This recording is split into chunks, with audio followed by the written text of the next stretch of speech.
उद्यमेन ही सिद्ध्यन्ति कार्याणि न मनोर्थैः न ही सुप्तस्य सिंहस्य प्रविशन्ति मुखे मृगाः। अर्थात कार्य परिश्रम से सिद्ध होता है, मन की इच्छाओं से नहीं। जिस प्रकार सोए हुए शेर के मुख में हिरन कभी प्रवेश नहीं करता। अगर आप सफलता पाना चाहते हैं तो ये आपके मन की इच्छा रहे और आप कुछ न करें और सफलता मिल जाए, कदापि संभव नहीं है। ठीक वैसे ही जिस तरीके से शेर सोया हो और उसका भोजन, उसका शिकार अर्थात मृग दौड़ के आए और उसके मुख में चला जाए और कहे कि मुझे स्वीकार कर लो, मुझे खा लो।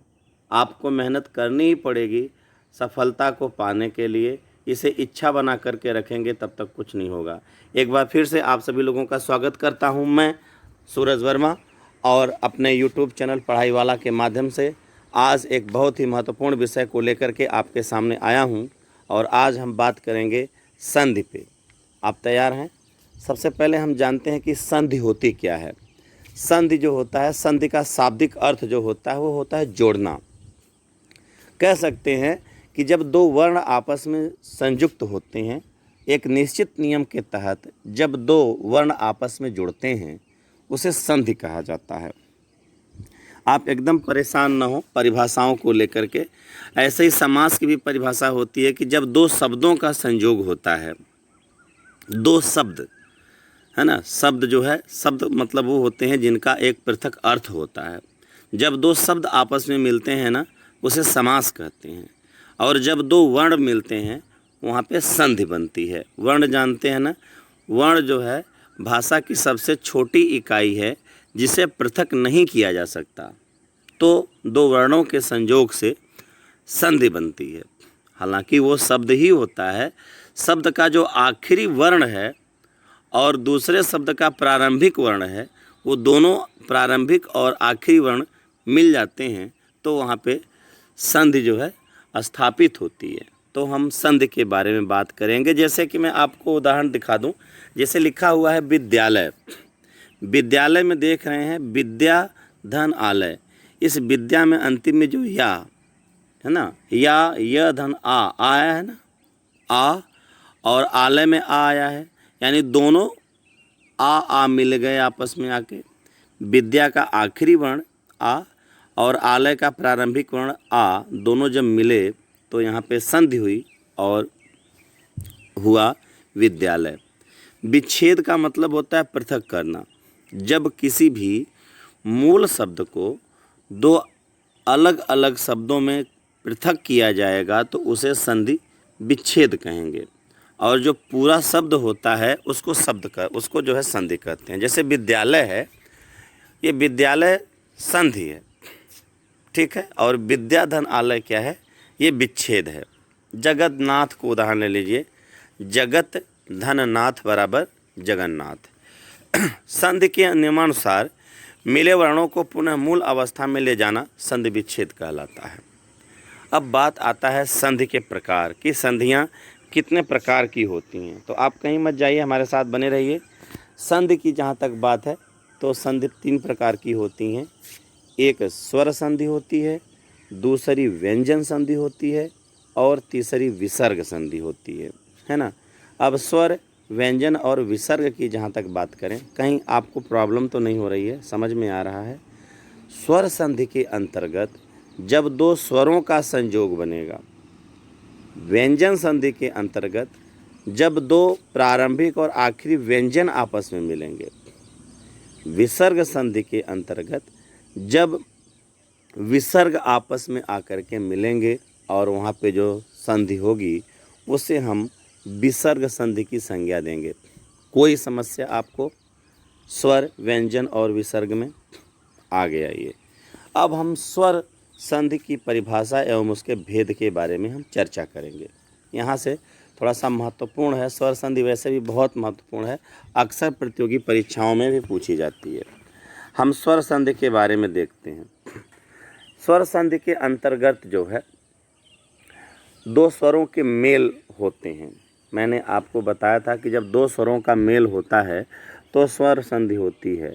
जैसे चंद्र धन उदय, ध्यान दीजिएगा, चंद्र धन उदय में यहाँ पे जो द्र आया है, द्र में अ जो है छिपा हुआ है और उदय में उ आया हुआ है। तो चंद्र का अ, उदय का उ और मिलकर के हो गया चंद्रोदय। और यहाँ पे अ भी स्वर है और उ भी स्वर है और दो स्वर मिले हैं, इसलिए यहाँ पे होगी स्वर संधि। कोई समस्या आपको तो नहीं आ रही है? मैंने यहाँ पे स्पष्ट लिख भी दिया है कि देखिएगा, चंद्र में अ, उदय में उ, अ और उ दोनों स्वर हैं और ये दोनों स्वर आपस में मिल रहे हैं, नियमानुसार स्वर संधि यहाँ पे होगी। अब हम स्वर संधि के भेद में आते हैं कि स्वर संधि के भेद कितने हैं। स्वर संधि की भेद की बात की जाए तो स्वर संधि के 5 भेद हैं, यानी कि उसके मुख्य 5 भाग होते हैं स्वर संधि के, जिसमें सबसे पहले आता है दीर्घ संधि, अकः सवर्णे दीर्घ। दूसरा है गुण संधि, आद गुण। तीसरा है वृद्धि संधि, वृद्धि रेचि। चौथा है यण संधि, इको यणचि, है ना। और 5वां है अयाद संधि, एचो अयवा यावह। संस्कृत के हिसाब से अयाद संधि जो है संस्कृत में इसकी गणना की जाती है। हिंदी में अयाद संधि को उतना महत्व नहीं दिया जाता है, क्योंकि अयाद संधि में जो शब्द जुड़ते हैं ना, वो रूढ़ शब्द होते हैं, वो सार्थक शब्द नहीं माने जाते हैं।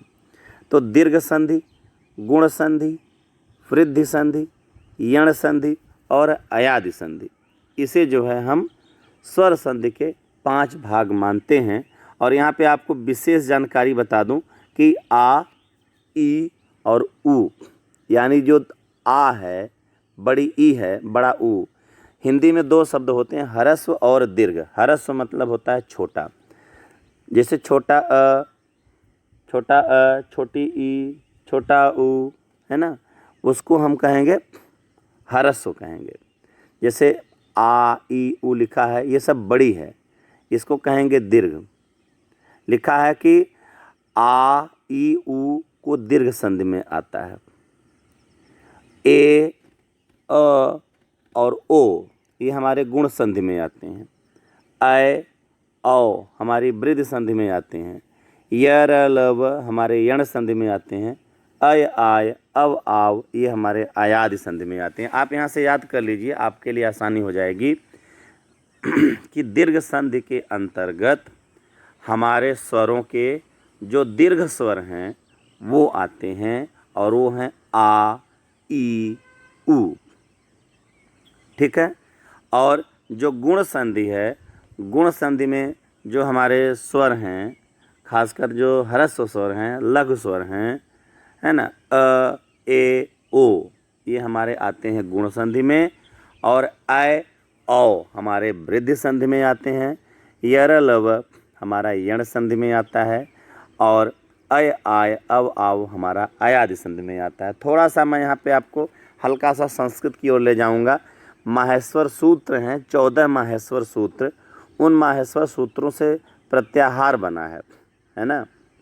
जो शंकर जी ने अपना डमरू बजाया था तो उसमें से 14 प्रकार की ध्वनियाँ निकली थीं, उससे जो है 14 माहेश्वर सूत्र बनाए गए और उसी से प्रत्याहार बनते हैं। प्रत्याहारों के आधार पर इस जो है संधि को परिभाषित किया जाता है। हालांकि वो संस्कृत की चीज़ है, हिंदी में इसीलिए मैंने यहाँ पे हाईलाइट कर दिया है कि दीर्घ, गुण, वृद्धि, यण और अयादि संधि को हम कैसे जानते हैं, ये यहाँ पे मैंने लिखा है, आप उसे नोट कर लें।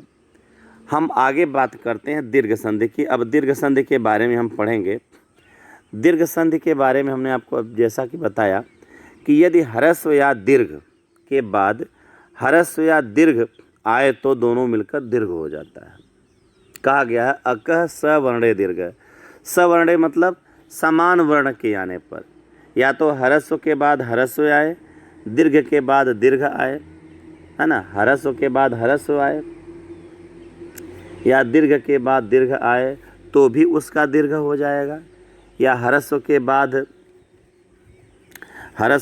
दीर्घ या दीर्घ के बाद ह्रस्व, यानी दो जो है छोटे या दो बड़े आएंगे तो भी दीर्घ होगा, या एक छोटा एक बड़ा, या एक बड़ा एक छोटा आएगा तो भी दीर्घ होगा। नहीं समझ पा रहे हैं? यानी जैसे छोटा अ, छोटी ई, छोटा ऊ ये आए, इसके साथ बड़ा आ, बड़ी ई, बड़ा ऊ ये आए। समझ रहे हैं ना? या तो ह्रस्व स्वर के साथ दीर्घ स्वर आए, या दीर्घ स्वर के साथ ह्रस्व स्वर आए, या दोनों दीर्घ हों या दोनों ह्रस्व हों, तो इन सब का दीर्घ हो जाएगा। नहीं समझ रहे हैं? छोटा अ आए, उसके बाद भी छोटा अ आए तो बड़ा आ हो जाएगा, यानी दीर्घ हो जाएगा। छोटी ई आए और छोटी ई आए तो उसको मिलकर के दीर्घ ई हो जाएगा। छोटा ऊ प्लस छोटा ऊ बराबर बड़ा ऊ, यानी दो लघु या दो दीर्घ, यानी बड़ा आ धन बड़ा आ बराबर बड़ा आ। कहीं समस्या तो नहीं हो रही है? मैं यहाँ पे स्पष्ट कर देना चाहता हूँ। जैसे यहाँ पे देखें, यहाँ पे जो बना हुआ है मत धन अनुसार, मत धन अनुसार में देखेंगे आप तो जो मत है, मत में अ आया हुआ है, मत में अ आया हुआ है, अनुसार में भी अ आया हुआ है। मत और अनुसार यानी दोनों अ मिले और तो यहाँ पे बड़ा आ हो गया। यानी कि देखो ये अ भी लघु था और अ भी लघु था, दोनों लघु मिले तो दीर्घ हो गया। नव धन आगत, नव में देखिए अ लगा हुआ है, आगत में आ लगा हुआ है, यानी एक छोटा है और एक बड़ा है और दोनों को मिलकर के बड़ा हो गया। ठीक है। कपिंद्र में देखिए कपि, छोटी ई, इंद्र में छोटी ई, दोनों मिलकर के बड़ी ई, यानी छोटा छोटा बराबर बड़ा, बड़ा बड़ा बराबर बड़ा, बड़ा धन छोटा ये भी बड़ा, छोटा धन बड़ा फिर भी बड़ा। ठीक है। परीक्षा, परि देखिए छोटी ई और इच्छा में बड़ी ई, दोनों मिलकर के बड़ी ई हो गया। अब दोनों बड़ी मात्राएं जुड़ रही हैं। रजनी में बड़ी ई और ईस में बड़ी ई और दोनों मिलकर के हो गया बड़ी ई। गुरु उपदेश, देखिए छोटा ऊ और छोटा ऊ का संयोग हुआ तो दोनों मिलकर के हो गया बड़ा ऊ। कोई दिक्कत? जैसे बधू धन उत्सव, इसको देखिए बधू में क्या है, छोटा ऊ, और उत्सव में बताइए बधू में मतलब है बड़ा ऊ। यहाँ पे थोड़ा सा ये आगे पीछे हो गया है, ये बड़ा ऊ पहले होना चाहिए और प्लस छोटा ऊ, दोनों मिलके बड़ा हो गया। कुल मिलाकर के ये दो छोटे मिलेंगे तो भी दीर्घ होगा, दो बड़े मिलेंगे तो भी दीर्घ होगा, एक बड़ा एक छोटा या एक छोटा एक बड़ा तो भी दीर्घ होगा। क्लियर हो गए ना? अब ये दो आपको करने के लिए दिया गया है।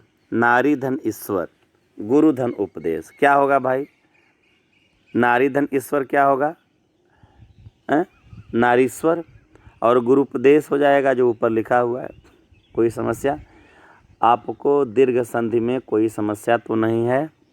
अगर आपको कोई समस्या होती है तो आप मुझे कमेंट बॉक्स में लिख सकते हैं। आगे चलते हैं हम गुण संधि की ओर। जैसा कि मैंने बताया था कि गुण संधि में अ, ए और ओ आएगा। अ, ए और ओ लिखा है। यदि अ अथवा आ के बाद ई अथवा बड़ी ई, ऊ अथवा बड़ा ऊ और री आए तो मिलकर क्रमशः ए, ओ और अर हो जाता है। आपको याद करना है अ, ए, ओ। लिखा है कि यदि अ यानी छोटा अ या बड़ा आ के बाद छोटी ई या बड़ी ई, छोटा ऊ या बड़ा ऊ या री आए, आपको इन शब्दों पे ध्यान देना है। ई ऊ और री आए तो, यानी पहला कुछ भी हो लेकिन जो दूसरा आपका वर्ण है वो ई ऊ और री आता है तो क्रमशः ए, ओ और अर हो जाता है। अब इतना ध्यान दीजिए कि गुण संधि पहचानने की एक बहुत बड़ी मैं ट्रिक बता रहा हूँ कि किसी भी शब्द में अगर एक मात्रा लगी हुई है, जैसे नरेंद्र, नरेंद्र के ऊपर एक मात्रा लगी हुई है तो वो हो जाएगा गुण संधि, और अगर वही दो मात्रा हो जाएगी तो वृद्धि संधि हो जाएगी। जैसे एक कई कह अगर कह देंगे तो ऐ के ऊपर 2 मात्राएं लगी हैं तो वृद्धि हो जाएगी, और रमेश 1 मात्रा लगी है तो गुण संधि। एकदम बहुत ही सुपर डुपर ट्रिक बता रहा हूँ। 1 मात्रा तो गुण, 2 मात्रा तो, और 2 मात्रा तो आपकी वृद्धि संधि हो जाएगी। ठीक है, देखिए कह रहा है कि यदि अ आए या आ आए, अ अथवा आ के बाद, यानी जो पहला हमारा है वो अ है या आ है, उसके बाद अ अथवा आ नहीं आना चाहिए। जितने भी स्वर हैं उन स्वरों में अ और आ को पहले कर दीजिए, और जो बचे हुए स्वर अगर उसके बाद आते हैं तो ए ओ और अर होगा। जैसे नरेंद्र, नर धन इंद्र, मैंने बोला था ना कि अ अथवा आ के बाद। देखिए कोई समस्या नहीं आनी चाहिए आपको, मैं बहुत आसानी से आपको बता रहा हूँ। यदि अ अथवा आ के बाद, तो यहाँ पे देखिए नर में अ और इंद्र में ई, तो मिलके हो गया ए, है ना, ए हो गया। क्योंकि ए होता है, ओ होता है और अर होता है। आप हमेशा याद करिए, नोट करिए, ए ओ और अर। जैसे हमने लिखा नर धन ईस, नर में अ और उसके बाद बड़ी ई और मिलके हो गया ए। यही मैंने बोला था ना कि छोटा अ या बड़ा आ के बाद ई, उई, उ, री कुछ भी आता है तो उसका ए औ और अर हो जाता है। जैसे मैंने अगला एग्जाम्पल बताया, रमा धन इंद्र, रमा में आ आया, रमा का आ और इंद्र का ई, तो मिलके हो गया ए। यही मैंने आपको बोला था ना, देखिए परिभाषा में लिखा है अ अथवा आ के बाद। तो अ के बाद ये जो आए थे, अभी मैंने आपको दिखाया था, अ के बाद ये वाला कि एक अ आया उसके साथ ई आया तो नरेंद्र हो गया। फिर यहाँ पे अ आया और उसके साथ बड़ी ई आई तो भी ए हो गया। अब यहाँ पे क्या है, आ आया है और उसके साथ छोटी ई आई है तो रमेंद्र हो गया। अब देखिए वीर धन उचित, अब अ के बाद उ आ रहा है, अ के बाद उ आ रहा है तो वीरोचित हो जा रहा है। ऐसे ही महाधन उदय की बात करें, आ के बाद उ आ रहा है तो ओ हो जा रहा है। मैंने आपको यही बताया था। मैं बार बार आपको रिपीट कर रहा हूँ कि यदि अ अथवा आ के बाद ई उ और री आता है तो उसका क्रमशः ए ओ और अर हो जाता है। तो अभी मैंने आपका ए का उदाहरण बताया, ओ का उदाहरण बताया, अब अर का उदाहरण बताता हूँ। देखिए जैसे देव धन ऋषि, देव में अ आया और ऋषि में री आया तो उसका अर हो जाएगा, हो गया देवर्षि। महाधन ऋषि, आ आया और दूसरा आपका री आया तो उसका अर हो गया। यहाँ पे कोई समस्या तो नहीं। मैं बार बार बता रहा हूँ कि अगर अ आए या आ आए, उसके बाद उ ई और री आता है तो उसका ए ओ और अर हो जाता है।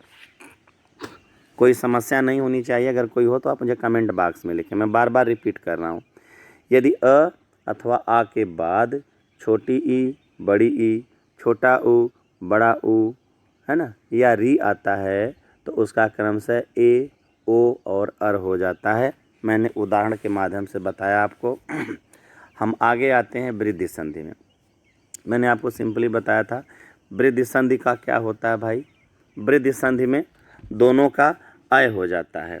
वृद्धि माने बड़ा, यानी उसका बड़ा हो जाता है, दीर्घ हो जाता है। ठीक है, और गुण में क्या होता है कि उसका ए ओ और अर, है ना, मतलब वो लघु ही रहता है। लिखा है परिभाषा में, यदि अ अथवा आ के बाद ए अथवा अय आए तो दोनों मिलकर अय हो जाता है। यही आपको याद करना है, यहीं से आपको समझना है कि छोटा अ या बड़ा अ के बाद छोटा ए या बड़ा अय आए तो दूसरा और कोई शब्द नहीं आएगा, दूसरा और कोई वर्ण नहीं आएगा। मैं बता दे रहा हूँ, या तो ए आएगा या तो अय आएगा। दूसरा कोई आएगा, पता चला कि वो दोनों समान शब्द समान आ गए तो वहाँ पे दीर्घ हो जाएगी, वहाँ पे आपकी वृद्धि संधि नहीं होगी। पता चला कि छोटा अ आया और छोटा अ आया, दोनों मिलकर के दीर्घ हो गया। जो मैंने बताया कि सवर्ण जब आता है तो दीर्घ होता है। तो यहाँ पे आपको एकदम कंफ्यूज नहीं होना है। जो वृद्धि संधि होती है, वृद्धि संधि में जो दूसरा वर्ण होता है या तो ए होता है या तो अ होता है, और जो प्रारंभिक वर्ण होता है वो अ होता है अथवा आ होता है। आपको सिंपली समझना है कि अ और आ का संयोग जो है, आप ऐसे समझिए कि अ और आ इसी का संयोग होगा तो आपका अय बनेगा। अ अथवा आ का किसके साथ संयोग होगा हैं? अ अथवा आ का संयोग होगा आपका इन सब से मिल करके, तब जा कर के वो चीज़ें होती हैं। अ अथवा आ के बाद ए अथवा अय आए तो उसका अय ही होता है। ठीक है, कोई डाउट? अब समझिए यहाँ पे आप देखते हैं, लिख रहा है कि परिभाषा में कि यदि अ अथवा आ के बाद ए अथवा अय आए तो दोनों मिलकर अय हो जाता है, यानी कि दोनों मिलकर वृद्धि हो जाता है। एक मात्रा है तो गुण संधि और दो मात्रा है तो वृद्धि संधि। उसके बाद कह रहा है कि भाई ए या अय आए अथवा ओ और औ आए, यही चीज़ें आपको समझनी है। ए अय और ओ औ, चाहे ए आए चाहे अय आए, या ओ आए या औ आए। ए अय ओ औ अगर आएगा तो यही दिक्कत है, यही परिभाषा है कि अ अथवा आ वर्ण के बाद दूसरा वर्ण ए या अय आए अथवा ओ या औ आए। ए अय आएगा तो अय हो जाएगा, ओ औ आएगा तो औ हो जाएगा। कोई समस्या?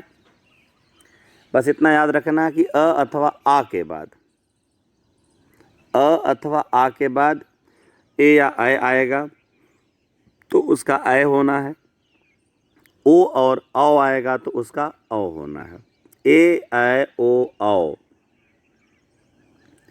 आना है अगर तो उसका अय और औ का हो जाना है। उदाहरण के रूप में हम देखते हैं तो एक धन एक लिखा है, एक में ए आया और उसमें क्या आया, एक में अ आया है, यहाँ थोड़ा सा गलत लिख गया है। एक में अ आया और फिर एक में ए आया, दोनों जब ए और ए मिले तो अय हो गया। यहाँ पे अ होना चाहिए, यहाँ पे अ होना चाहिए, ये जो है यहाँ पे आपका अ होगा, ये अ होगा और अ के बाद ए होगा तो मिलके हो जाएगा अय। ठीक है, हाँ। मतैक्य, मत में अ आया, ऐक्य में ए आया तो औ मिल करके हो गया मतैक्य। ठीक है, यानी अ अथवा आ के बाद ए आए या अय आए तो उसका अय, अ अथवा आ के बाद ओ या औ आए तो उसका औ हो जाता है, जो मैंने बताया था। सदैव, सदा में आ आया और एव में ए आया तो सदैव हो गया। मैंने आपको बताया था कि देखिए जहाँ जहाँ दो मात्राएं होंगी वहाँ पे जो है वृद्धि होगी। जैसे एकैका में क के ऊपर दो मात्रा है, मतैक्य में त के ऊपर दो मात्रा है, सदैव में द के ऊपर दो मात्रा है। जहाँ जहाँ दो मात्राएं इस तरह देखिए तुरंत वहाँ पे टिक मार दीजिए आप वृद्धि संधि। ठीक है, अगला मैं बता रहा हूँ, जैसे लिखा है बन, बन धन औषधि, बन धन औषधि, यहाँ पे बन में अ आया, औषधि में ओ आया और मिलके हो गया औ, जो मैंने दूसरा उदाहरण बताया था। दो कंडीशन होती हैं वृद्धि संधि में और वो ये होती हैं बच्चों, यदि अ अथवा आ के बाद ए अय आए तो उसका अय होता है, यदि अ और आ के बाद ओ या औ आए तो उसका औ होता है। तो एक मैंने आपको बता दिया कि अय कैसे होता है, अब दूसरा औ कैसे होता है वो मैं बता रहा हूँ। वन धन औषधि, वन में अ, औषधि में ओ और दोनों मिलकर के हो गया औ, दोनों मिलकर के क्या हो गया औ। और वैसे ही परम धन औषध, परम में अ और औषध में औ और दोनों मिलकर के हो गया औ। महा धन औदार्य, महा में आ और दार्य में औ और मिलकर के हो गया औ, और ये हो गया हमारा वृद्धि संधि। मैंने बताया कि यदि अ या आ के बाद ए आए या अय आए तो इसका हो जाता है अय, ठीक है ना। यदि फिर मैंने बताया यदि अ अथवा आ के बाद ओ आए या औ आए तो उसका हो जाता है औ, ठीक है। वही दोनों परिभाषाएं, दोनों उदाहरण यहाँ पे समझाए गए हैं। कोई समस्या? आगे बढ़िए। आगे हम बात करते हैं यण संधि की, और संस्कृत में इसका सूत्र होता है इको यणचि, है ना। माहेश्वर सूत्र के हिसाब से जो प्रत्याहार होते हैं, सिंपल सा नियम है, इक प्रत्याहार का यण प्रत्याहार हो जाता है। हालांकि यहाँ पे हम हिंदी में पढ़ रहे हैं तो मैं आपको बता दूं कि इक प्रत्याहार का यण प्रत्याहार हो जाना। इक प्रत्याहार में क्या आता है? ई उ आता है और री आता है। तो एकदम बहुत सिंपल सी परिभाषा है। यदि ई उ और री के बाद कोई अन्य स्वर आए, ध्यान दीजिएगा, तो ई और बड़ी ई का य, उ और बड़ा उ का व तथा री का र हो जाता है। यदि ई उ और री के बाद बाकी जो बचे हुए स्वर में से कोई भी आए तो ई और बड़ी ई का य होगा, उ और बड़ा उ का जो है व होगा, और री का र हो जाएगा। एकदम आपको याद कर लेना है। छोटी ई बड़ी ई, छोटा उ बड़ा उ, और री के बाद कोई अन्य स्वर आता है तो ई और बड़ी ई, ध्यान दीजिएगा। और दीर्घ संधि में क्या होता था? ई और बड़ी ई मिलती थी तो बड़ी ई हो जाती थी, है ना। छोटा उ और बड़ा उ मिलता था तो बड़ा उ हो जाता था। पर यहाँ पे ऐसा नहीं है। यहाँ पे है क्या कि शुरू में ई उ आना है, री आना है। वहाँ पे क्या होता था? कोई भी समान स्वर आ जाए, आ ई उ कुछ भी आ जाए और उसके बाद कोई भी आ ई उ आ जाता था तो उसका दीर्घ होता था। लेकिन यहाँ पे यण में कंडीशन होती है कि जो पहला वर्ण जो होगा वो आपका ई उ और री होगा। उसके बाद कोई भी अन्य स्वर आए तो छोटी और बड़ी मिला करके यह होगा, उ और बड़ा उ मिला करके वह होगा, और री का र हो जाएगा। उदाहरण के रूप में देखें तो यदि धन अपि, यद्यपि, यदि में छोटी ई और अपि में अ मिल करके हो गया य। मैंने बोला था ना कि ई और बड़ी ई का मिलकर के यह होता है। तो अब उस प्रारंभिक वर्ण जो है हमारा ई है। प्रारंभिक वर्ण यहाँ पे क्या है? ई है, देखिए। और ई के बाद अ आया है तो यह होगा। अब ई के बाद कोई दूसरा स्वर आता है, यहाँ पे देखिए लिखा है कि अन्य स्वर आए। अगर यहाँ पे छोटी ई है, अब देखिए यहाँ पे छोटी ई है और फिर आप यहाँ पे छोटी ई कर देते तो यहाँ पे बड़ी हो जाती और ये हो जाता हमारा दीर्घ संधि। हमारा स्वर संधि नहीं होता यहाँ पे, स्वर संधि करें, ये हमारा यण संधि नहीं होता। यण संधि में क्या होता है कि जो प्रारंभिक वर्ण होते हैं वो ई उ होते हैं, और जो दूसरा वर्ण होता है वो समान स्वर नहीं होता है, कोई अन्य स्वर होता है। अगर समान स्वर आएगा तब तो अक सवर्णे दीर्घ हो जाएगा, समान स्वर होगा तो तब तो दीर्घ संधि हो जाएगी। समान स्वर नहीं होगा, ह्रस्व या दीर्घ होगा तो भी दीर्घ संधि हो जाएगी। लेकिन यहाँ पे ह्रस्व या दीर्घ की कोई बात ही नहीं है, यानी छोटी ई के साथ छोटी ई का कम्बिनेशन नहीं है, छोटा ओ के साथ बड़ा ओ का कम्बिनेशन नहीं है। यहाँ पे ई और ऊ के साथ जो भी कम्बिनेशन लग रहा है उसके साथ जो अन्य बचे हुए स्वर हैं वो आ रहे हैं, तो यह व और र हो जा रहा है। ध्यान दीजिए, जैसे इति धन आदि में छोटी ई और आदि में बड़ा आ मिल करके हो गया या। कोई डाउट? अति धन उत्तम, अति में ई और उत्तम में उ और मिल करके हो गया यू, हो गया अति उत्तम। स्वच्छ जैसे हो गया सु धन अच्छ, सु में उ और अच्छ में अ मिल करके हो गया व। यहाँ पे लिखा है ना उ और बड़ा उ का व हो जाता है, तो यहाँ पे छोटा उ रहे चाहे बड़ा उ रहे उसका वह ही होना है। मैं बार बार आपको स्पष्ट कर दे रहा हूँ कि छोटा उ के बाद छोटा उ, छोटा उ के बाद बड़ा उ, यानी जो समान ह्रस्व या दीर्घ आएंगे तो वहाँ पे दीर्घ संधि होगी। यहाँ पे ई के साथ ई नहीं आना चाहिए, ऊ के साथ ऊ नहीं आना चाहिए, री के साथ री नहीं आना चाहिए। अगर समान आएंगे तो दीर्घ होगी, समान नहीं आ रहे हैं तो यहाँ पे जो बचे हुए स्वर अगर संयुक्त होते हैं तो वहाँ पे यण संधि हो जा रही है। ठीक है, आगे देखते हैं। जैसे अनु में ऊ आया और एषण में ए आया, ऊ और ए मिलकर के वे हो गया। ठीक है, कोई दिक्कत। मातृ धन आज्ञा, मातृ में री आया, आज्ञा में आ आया तो उसका र हो गया, अर हो गया, यानी रा हो गया, मात्राज्ञा हो गया। कोई समस्या आपको? आगे आते हैं।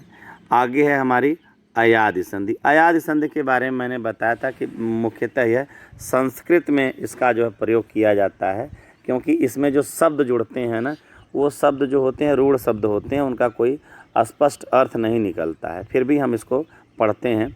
परिभाषा, इसका सूत्र है एचो अयवा याव है, यानी एच प्रत्याहार जो होता है उसका अय आय अव आव हो जाता है। अच्छा, परिभाषा कहती है यदि ए ऐ ओ औ के बाद, ध्यान दीजिएगा, अभी मैंने आपको यण संधि बताया था। यण संधि में क्या था?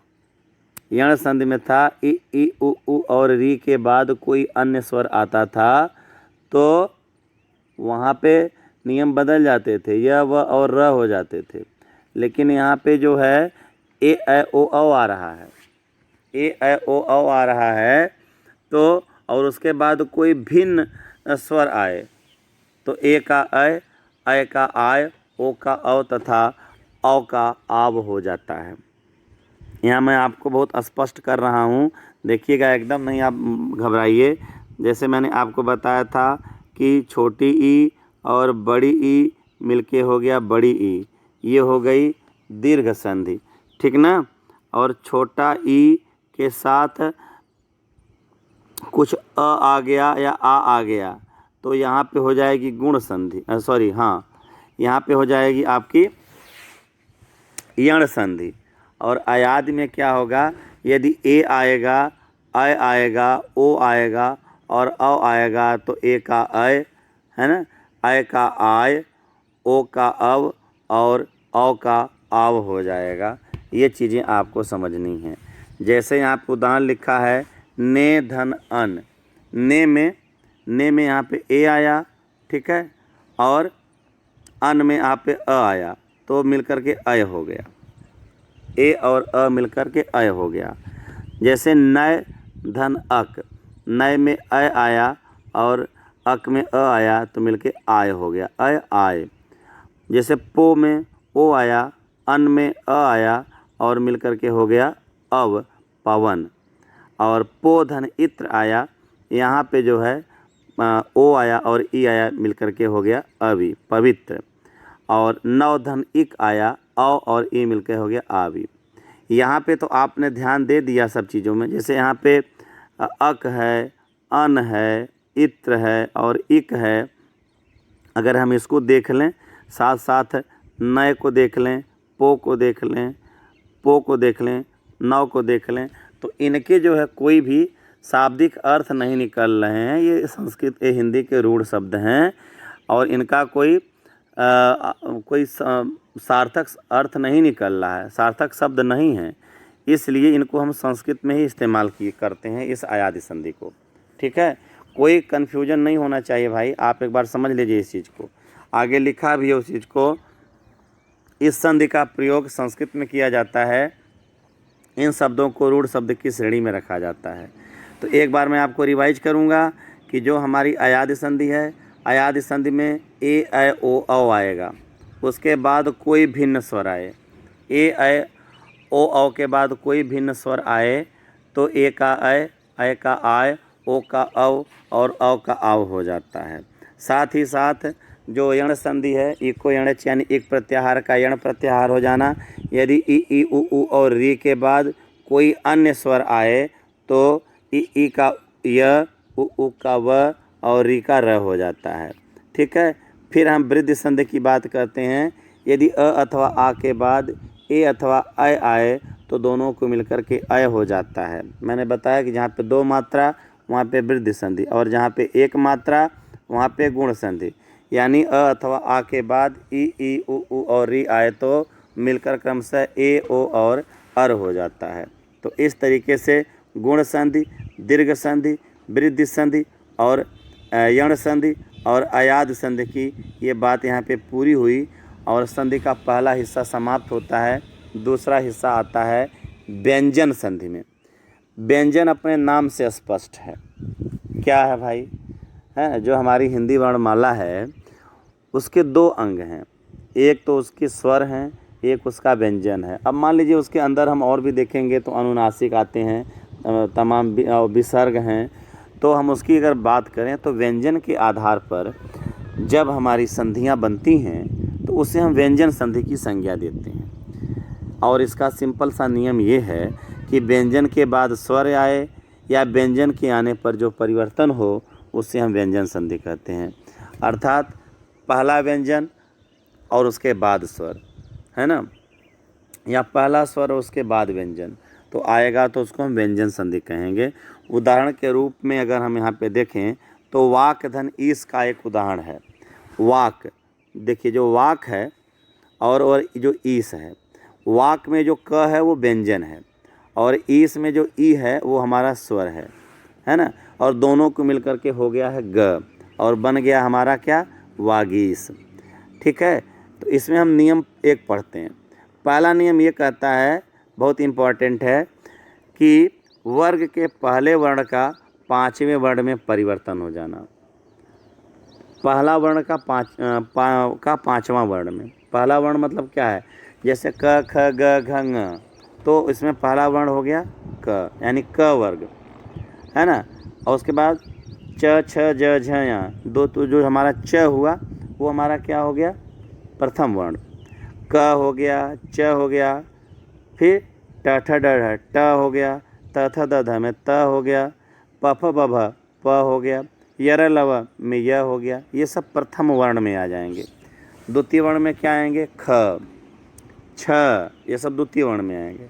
समझ रहे हैं ना कि जो हमारी हिंदी वर्णमाला है वो क से लेकर के नीचे य तक एक में जो आएगा वो हमारा पहला होगा। उधर ङ, य, ड़, म, व ना, इस सब जो हैं ये हमारे पांचवें वर्ण में आते हैं। तो यहाँ पे कह रहा है कि पहले वर्ण का पांचवें वर्ण में परिवर्तन हो जाता है। नियम नंबर 1, किसी वर्ग के पहले वर्ण में, पहला वर्ण जैसे मैंने बताया क च ट त प के बाद कोई अनुनासिक न या म आए तो उसी वर्ग का पांचवा वर्ण हो जाता है। न अथवा म के बाद, देखिएगा, न अथवा म के बाद ये इसका पांचवा वर्ण होगा। ये चीज़ें आपको स्पष्ट करनी है। अगर कोई अनुनासिक आता है तो अनुनासिक के कंडीशन में, यानी न अथवा म के कंडीशन में पांचवा वर्ण होता है। अब पांचवा वर्ण अनुनासिक का सिस्टम क्या है कि जब पहला वर्ण हो, पहला वर्ण माने क ख ग घ घ, क ख ग घ अंगा में क, च छ ज झ य में च, ट ठ ड ढ ड़ में ट, त थ द ध न में त, प फ ब भ म में प। ये जब आए और उसके बाद कोई अनुनासिक न और म, अनुनासिक समझते हैं ना जिसका उच्चारण नाक में होता है, न म, तो उसका पांचवा वर्ण हो जाता है। उदाहरण के रूप में देखिए उत धन मत। उत धन मत का क्या है भाई, उत में त और उसके बाद मत में म। अब यहाँ पे जो है त जो है ये प्रथम वर्ण हो गया, त थ द ध न में त प्रथम वर्ण हो गया, और मत में जो म हो गया वो हमारा अनुनासिक हो गया। नियम था कि प्रथम वर्ण के साथ अगर जो है अनुनासिक आए तो उसका पांचवा हो जाता है। अब भाई पांचवा क्या होगा, पांचवा का क्या होगा, त थ द ध न, प फ ब भ म, है ना। तो पांचवा वर्ण यहाँ पे क्या होगा, यहाँ पे लिखा हुआ है पांचवा वर्ण यहाँ पे होगा न। ये पांचवा वर्ण क्या होगा, यहाँ पे जो म लिखा है ये अशुद्ध है, यहाँ पे पांचवा वर्ण हो जाएगा न। अरे भाई यही ना लिखेंगे आप, पहले लिखेंगे त, फिर लिखेंगे थ, फिर लिखेंगे द, फिर लिखेंगे ध।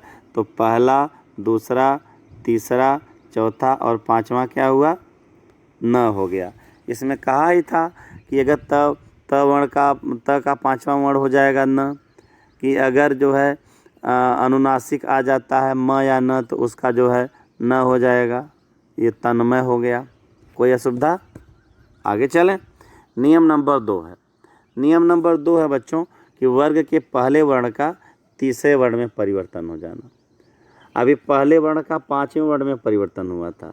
पहले वर्ण का पांचवें वर्ण में परिवर्तन तब हुआ था जब उसके साथ किसी अनुनासिक का संयोग न या म होता था, तो वो उसी वर्ण का पांचवा वर्ण हो जाता था। जैसे त का त, थ, द, ध, न, पांचवा वर्ण न हुआ तो न में परिवर्तन हो गया।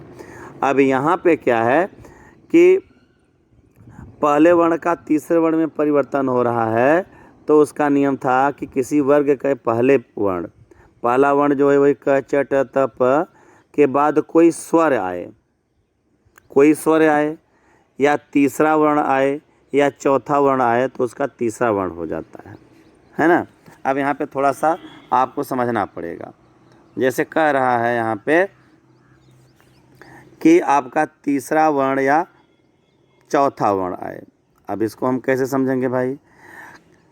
जैसे दिक, दिक जो है इसमें क हमारा प्रथम वर्ण है और दूसरा क्या है उसने बोला, देखिए पहला वर्ण में हमारे ये सब आते हैं या उसके बाद हमारा कोई स्वर आए, तो दिक में और अंत में जो अंग है ये हमारा अ जो है वो हमारा स्वर है। तो और इसको मिल करके हो गया हमारा तीसरा वर्ण बनेगा। तीसरा वर्ण क्या हुआ भाई? क, ख, ग। तो तीसरा वर्ण क्या हो गया? तीसरा वर्ण हो गया ग, है ना। तो यहाँ पे हो गया दिगंत। देख रहे हैं? दिगंत देख लीजिए। यहाँ पे क प्रथम वर्ण था, अब इसका तीसरा वर्ण हो जाएगा क, ख, ग। तीसरा वर्ण हो गया ग। कैसे होगा कि जब उसके साथ कोई स्वर आएगा, स्वर यहाँ पे देखिए अंग आया, तो यहाँ पे हो गया दिगंत। ठीक है, तो ये यहाँ पे परिभाषा इसकी समाप्त हुई। अब हम आते हैं विसर्ग संधि की ओर। हालांकि व्यंजन संधि में और भी तमाम नियम होते हैं, तीसरे और पांचवें वर्ण के अलावा भी होते हैं, लेकिन हमने मुख्य आपको बताया है विसर्ग संधि, जो कि अपने परिभाषा से ही पता है चलता है कि जिसमें विसर्ग आए। विसर्ग किसे कहते हैं भाई? विसर्ग किसे कहते हैं? अब जैसे दुख है, आपने दुख लिखा, ये जो बीच का शब्द बना है ये क्या है? विसर्ग है। इसको क्या बोलते हैं? विसर्ग बोलते हैं। लिखा है विसर्ग के बाद स्वर आए या उसका व्यंजन आए तो जो परिवर्तन होता है उसे हम विसर्ग संधि कहते हैं। जैसे निह धन आहार, अब निह में जो है यहाँ पे विसर्ग आया है, उसके साथ एक स्वर आया है, ठीक है, तो हो गया, उसको परिवर्तन में हो गया र में निराहार। तपह धन भूमि में देख लीजिए, तपह में अ आया है जो, और भूमि में बड़ा ऊ आया है, तो हो गया भूमि, तपो भूमि, ओ हो गया, यानी विसर्ग। ठीक है। अब नियम नंबर 1 है कि विसर्ग का ओ होना। विसर्ग का ओ होना कैसे होता है आप याद करिए। यदि विसर्ग के पहले और बाद में अ आए, विसर्ग के पहले या विसर्ग के बाद में अ आए, अथवा तीसरा, चौथा या पांचवा वर्ण आए, तो विसर्ग ओ हो जाता है। देखिए तपह धन बल, तपह धन बल में अब क्या है? तपह हमारा विसर्ग हो गया और बल में प, फ या ब, यहाँ पे तीसरा वर्ण हो गया और मिलकर के क्या हो गया? ओ हो गया। ओ कैसे हुआ? जो पो लिखा है तब पो में प धन ओ लगा हुआ है ना, तो हो गया पो, तपोबल। फिर है मन धन योग, देखिएगा मन धन योग और हो गया मनोयोग। ठीक है, यह यहाँ पे था, यहाँ पे ओ हो गया। अब दूसरा हम नियम बताते हैं विसर्ग में परिवर्तन का न होना। विसर्ग में परिवर्तन नहीं होता, ये मोस्ट इम्पॉर्टेंट है, इसको थोड़ा सा आपको समझना होगा कि यदि विसर्ग के पहले अ तथा बाद में क या प आए, इसे नोट करिए। विसर्ग के पहले अ तथा बाद में क या प आए तो कोई परिवर्तन नहीं होता। जैसे प्रातः धन काल, प्रातः धन काल में यहाँ पे क आया है, तो इसमें कोई भी परिवर्तन नहीं होगा, उसको एज इट इज लिख दिया जाएगा। अंतःकरण, अंतःकरण में देख रहे हैं ना, यहाँ पे अ आया है और यहाँ पे क आया हुआ है, तो इसमें कोई भी परिवर्तन नहीं होगा, उसको एज इट इज लिख दिया जाएगा। ये होता है विसर्ग में परिवर्तन न होना। नियम नंबर 2 है कि विसर्ग का लोप हो जाना। विसर्ग का लोप हो जाने का मतलब क्या है? विसर्ग समाप्त हो जाएगा। और उसमें होता है यदि छ आ जाता है, देखिएगा, यदि विसर्ग के बाद ये छ आ जाता है तो विसर्ग का लोप हो जाता है।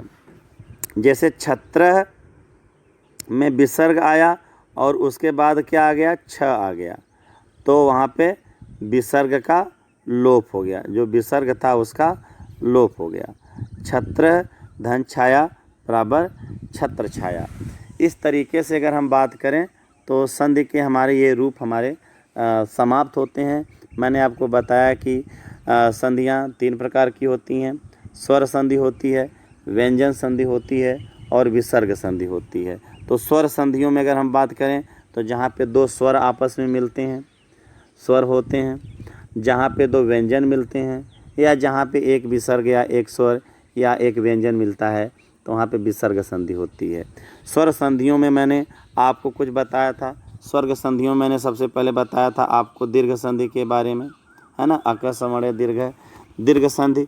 दीर्घ संधि के बाद मैंने आपको गुण संधि बताया। गुण संधि के बाद मैंने आपको यण संधि बताया।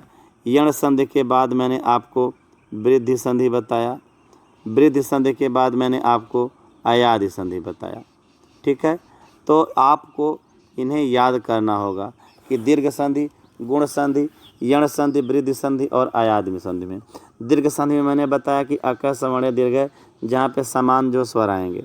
गुण में मैंने आदगुण बताया और यण में मैंने इको यणच बताया, इक प्रत्याहार का यण प्रत्यय हो जाना। वृद्धि में मैंने वृद्धि रेच बताया कि जो 2 वृद्ध मिलेंगे तो अव हो जाएंगे। अयादि में मैंने एचो अयवा यावा बताया कि अय आय और अव आव हो जाता है एच प्रत्याहार का। तो मुझे उम्मीद है कि आपको ये चीज़ें समझ में आई होंगी। ऐसे ही मैंने विसर्ग संधि के बारे में बताया और मैंने आपको बताया व्यंजन संधि के बारे में। तो इस तरीके से संधि का ये प्रारूप समाप्त होता है। मुझे उम्मीद है कि ये आपको वीडियो पसंद आया होगा। अगर कोई आपका कमेंट हो तो कमेंट बॉक्स में ज़रूर लिखें, और इस उम्मीद के साथ कि आपका आने वाला दिन मंगलमय हो। और किसी प्रतियोगी परीक्षा में अगर संधि से संबंधित कोई प्रश्न पूछे जाते हैं तो नियमानुसार आप उसको अच्छे तरीके से लिख सकेंगे और अच्छे नंबर पा सकेंगे। आपके उज्जवल भविष्य की कामना करता हुआ मैं सूरज वर्मा, पढ़ाई वाला, अपने वाणी को विराम देता हूँ।